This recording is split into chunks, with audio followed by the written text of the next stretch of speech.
Mae'n anodd, ond ti yn y cymuned ti'n byw ynddo, a ti'n gallu gwario amser gyda pobl ti'n gwybod. Hi, Cym dwi, diffoddwr tân rhan amser yng ngorsaf tân porthaethwy fel rhan o gwasanaeth tân ac achub Gogledd Cymru.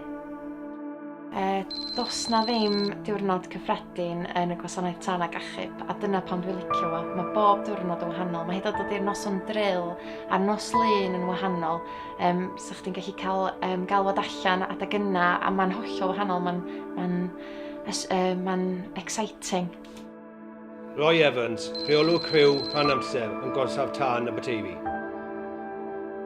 Na, o'n i byth wedi meddwl amdano un o'r gorsaf tân Aberteifi. Dath e o draws achos oedd yn brawd i. Mae wedi bod yn aelod yma ers 4 i 5 blynedd cyn i fi, a wedodd e bod nhw'n hwylo am aelod newydd i ymuno o'r tîm yma, a ath e gyd o fyna, really. I rhywun sydd yn meddwl ymuno'r gwasanaeth, tydi o ddim yn hawdd, ond os wyt ti'n berson cryf tu fewn ag allan, fedrith rhywun daclo yr heriau i gael i mewn ac go for it.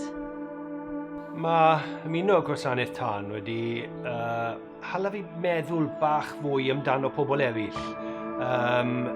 Falle beth maen nhw'n mynd trwyddo, siwt mae teimladau nhw am se ni fel yn delio gyda sefyllfa. A na peth fwyaf wedyn ni dwi wedi dysgu wrth ymuno gyda'r gwasanaeth tân yw siwt mae teimladau pobl eraill yn yr adegau gallai fod yn eitha stressful hefyd. Un o'r digwyddiadau mwyaf cofiadau i fi oedd damwain car gyda ferch roedd hi mewn tu fewn y car, a roedd ei mam a dad yn gwylio ni trio achub hi. Yn y diwedd nes i achub hi, roedd hwnna'n gwneud i fi meddwl amdano swydd a pam nes i joino.